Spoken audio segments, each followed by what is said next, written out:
Welcome to stock live TV. ఈరోజు మనం check చేసే కంపెనీ పేరు ఇర్కాన్ ఇంటర్నేషనల్ లిమిటెడ్. ఇది ఒక Navratna company, government company. Almost 65% share holding government of India ఉంది. సో వీళ్ళు ఇన్ఫ్రాస్ట్రక్చర్ బిజినెస్లో ఉన్నారు, అంటే రోడ్స్ అండ్ బిల్డింగ్స్లో దీంట్లో ఎక్కువ ఉన్నారు. సో కంపెనీ టర్న్ ఓవర్ వచ్చేసరికి FY25లో 11,000 crores టర్న్ ఓవర్ అయితే వీళ్ళు అచీవ్ చేశారు. అలాగే ప్రాఫిట్ కూడా ఆల్మోస్ట్ 905 EBITDA అయితే క్లాక్ చేశారు. అలాగే ఆర్డర్ బుక్ కూడా వచ్చి 20,000 crores ఉంది. ఇందులో 90% ఇండియన్ రోడ్సే ఉన్నాయి అండ్ 10% ఇంటర్నేషనల్ బిజినెస్ కూడా ఉంది వీళ్ళకి. సో కంపెనీ షేర్ ప్రైస్ చూసుకుంటే కనుక కొంచెం డౌన్ ఎండ్లో కనిపిస్తుంది. లాస్ట్ 1 yearలో ప్రైవేట్ ప్లేయర్స్ నుంచి చాలా కాంపిటీషన్ ఉంది.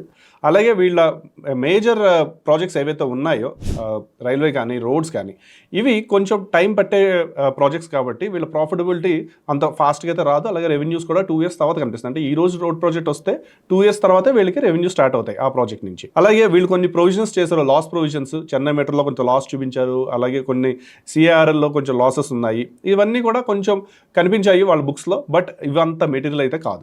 ఈ కంపెనీ ఓవరాల్ ఆర్డర్ బుక్ చూస్తే 20,000 crores అయితే మనం మాట్లాడుకున్నాము.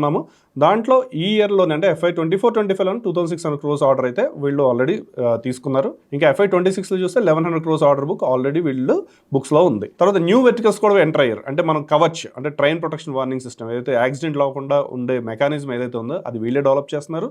అలాగే సిగ్నలింగ్ వ్యవస్థలో కూడా వీళ్ళు కొత్తగా ఎంటర్ అయ్యారు. అంటే రైల్వే పరంగా చూస్తే కూడా వీళ్ళ ఆర్డర్ బుక్ స్ట్రాంగ్గానే ఉంది. సో ఓవరాల్గా కంపెనీ గురించి మాట్లాడుకుంటే లాంగ్ టర్మ్ పర్స్పెక్టివ్లో బెటర్ స్టాక్గానే పెర్ఫామ్ చేస్తుంది. ఒకటి రీజన్ బీయింగ్ వీళ్ళ స్ట్రాంగ్ ఆర్డర్ బుక్ ఉంది.